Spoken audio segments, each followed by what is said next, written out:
Forced to work from home by your employer? Laid off or feeling depressed at home? Do you want to make money working from anywhere? We'll show you how to do it from your couch.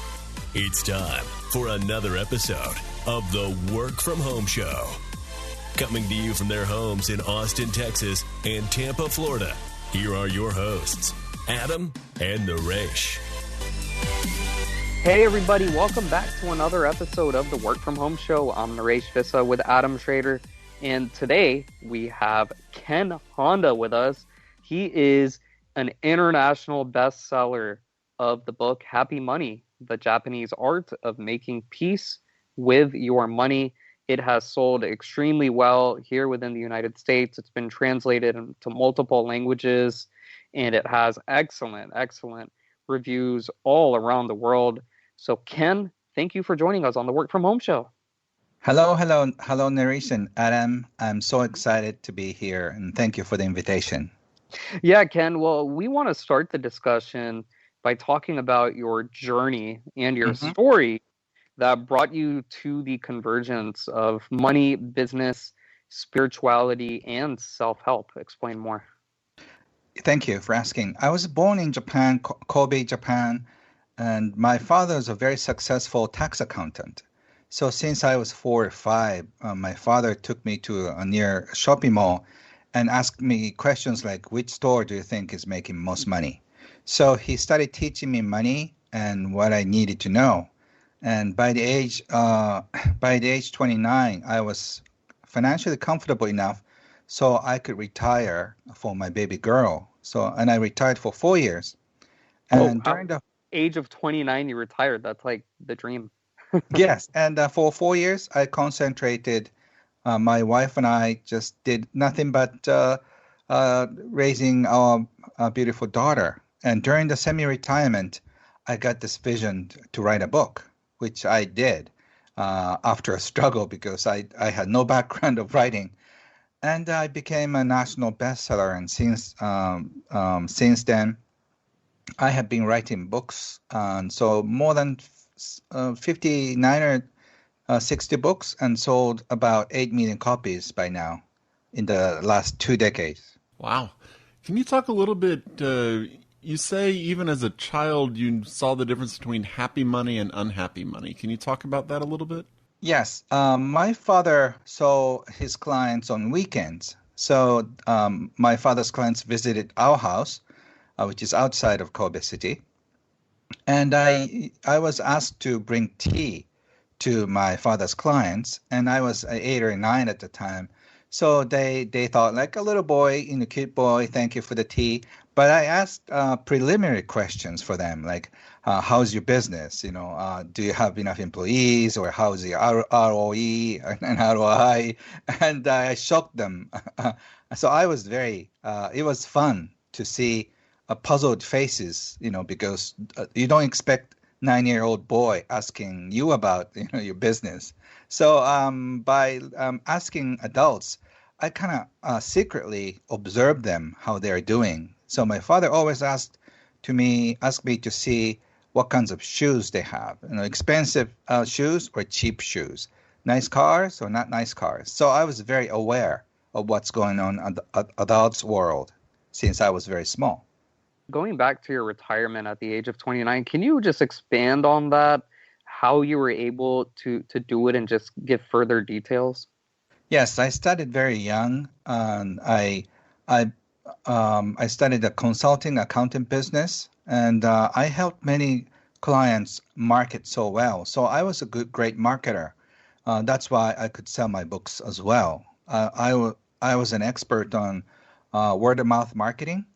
So I created great stories, so people will talk about that product or services, and so all my clients thrive because of all the work I did for them, and also at the time, around the time, it was internet boom, so all the stock market went very well. It's like right now. So all the investment turned out so well. so I could retire very young. And I thought at the time I retire only for a couple months or at most a year. But after after about a year, I started to speak very slowly because all the time in the world, everything was slow. So it took me a while to figure out how to get back to the real world. Now it sounds like when you're talking about your job before you had your first retirement that you seemed like you were making happy money. Why Yes. why didn't you just go back to doing what you were doing before? Like why didn't you just go back to doing what it sounds like you love doing? I was happy to help my clients, but at the same time, um, I got a little bored to help already wealthy people become wealthier. And because at one time I was at a swing in a park, and there was this mother who with a child, and she was in a hurry. So like 2 minutes after she came to the park, she said, "Your mommy has got to go to the work." And her daughter was saying, "Mommy, I just got here," and she was right because they were there for a couple of minutes. And I realized, oh, that's right. She has to go to work because to bring food on the table. And I wonder if everybody is more knowledgeable about money. They don't have to be super wealthy, but at least they could have more time with their kids, or like they can spend their time and energy on the things that matter in their life. So I thought maybe if I could contribute to those people, regular people, who don't know much about money and who don't know how to deal with money, I could be of some help. That's the motivation to write my first book. Oh, actually, I didn't write a book. I wrote like 5 pages of essay, and I started to distribute to my friends, and it got popular. So I stapled my essays and started distributing to my friends.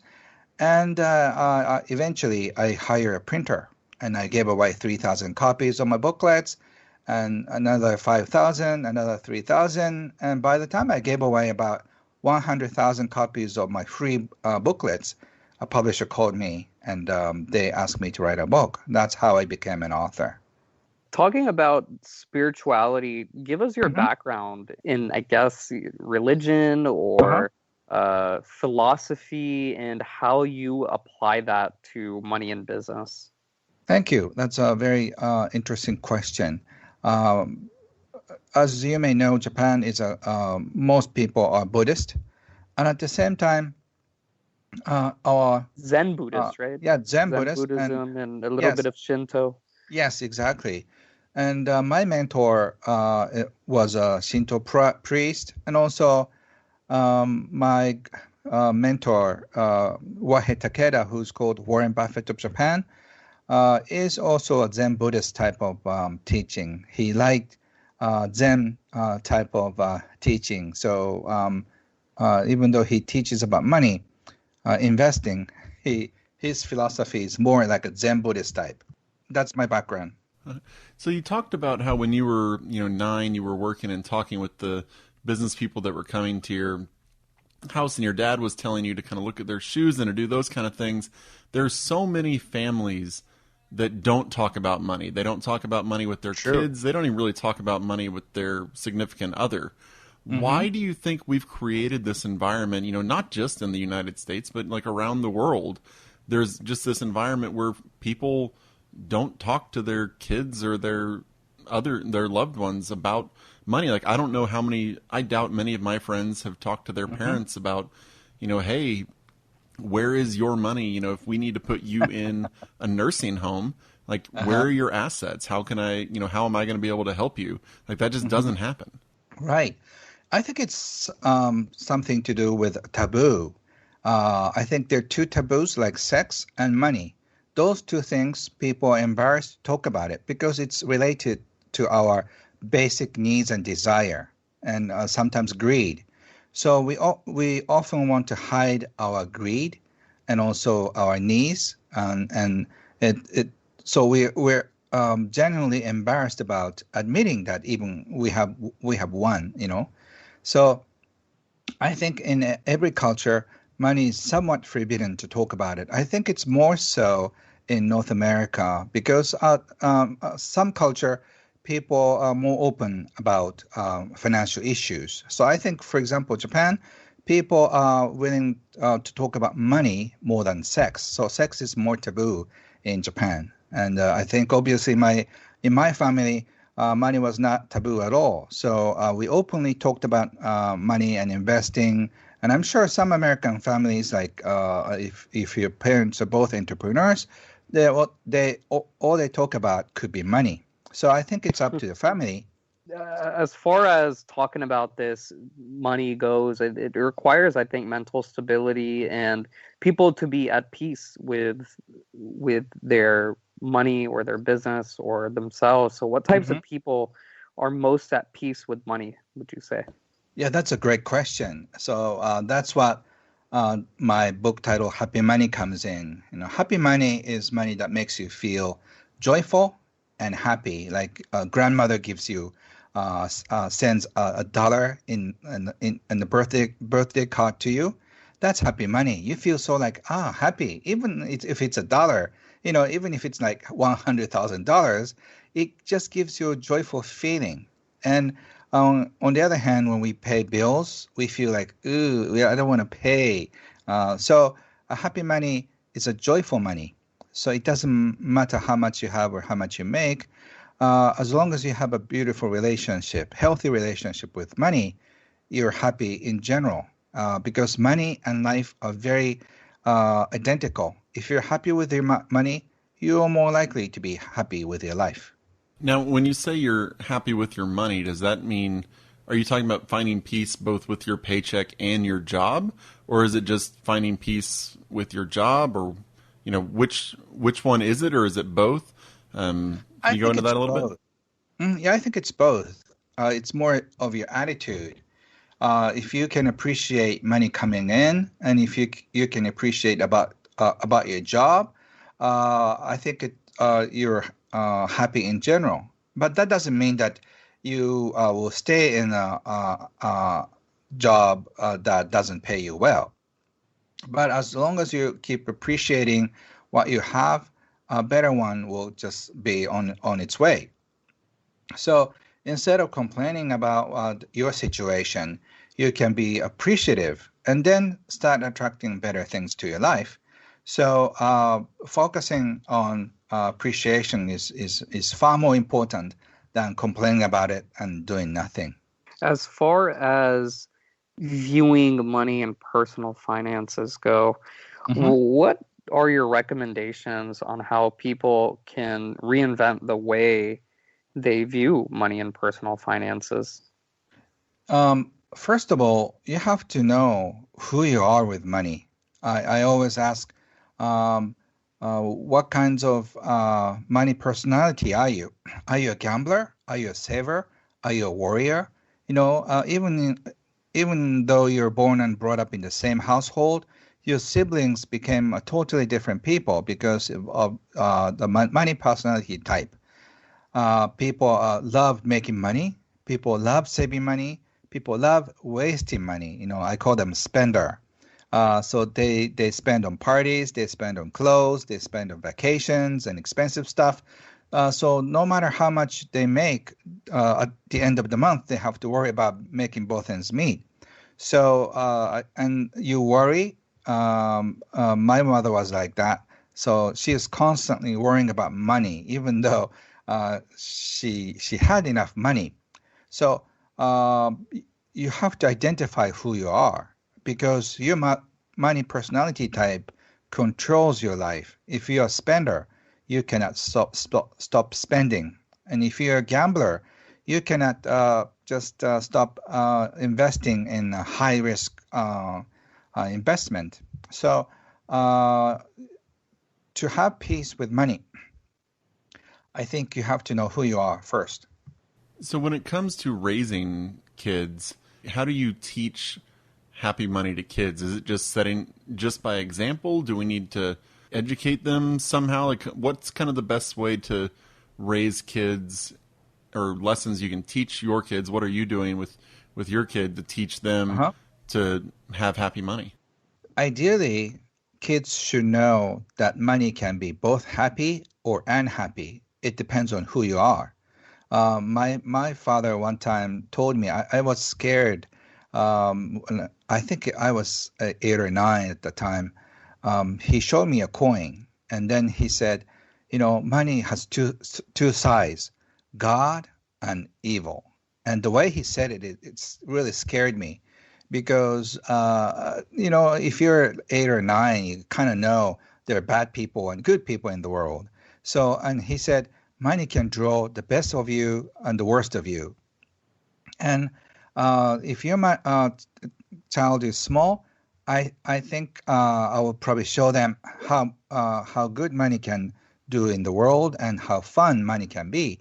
But if they're like 14 or 15 or 18, I show them both sides because you do so many stupid things because of money, and you do so many great things because of money. So money can do both. And if kids understand the both sides of money, they will be at least careful with money. And then money is a neutral energy, so it's up to you if you make it good or bad. Ken Honda, best-selling author of Happy Money, The Japanese Art of Making Peace with Your Money. The website is kenhonda.com. Ken, do you have any final thoughts you want to share with our listeners or anything else you want to promote? Thank you very much. I really enjoyed being on your show. And once again, it's up to you if you're in the flow of happy money or not. So appreciate money coming in and appreciate money going out. Arigato in, arigato out is the mantra. So next time when you receive a check, say thank you to money. And next time when you pay bills, thank you to money. That will start the cycle of appreciation that will make you very happy. So thank you both, Naresh and Adam, and all the listeners. Bless you. Thank you so much. I think that's excellent, great advice. And our work from homers, as you continue to make money and spend money, take those words to heart. I think I will for sure. So check us out at workfromhomeshow.com. Get on our mailing list. Email us, hello@workfromhomeshow.com if you want to get in touch with us. Find us on iTunes, TuneIn, Stitcher, Spotify, Audible, Amazon. We're on every podcasting platform out there. Subscribe to us. Like us on social media, Twitter, Facebook. If you take a screenshot of a review that you leave for us, send it over to hello@workfromhomeshow.com and we'll send you something free. And until next week, keep on working from home.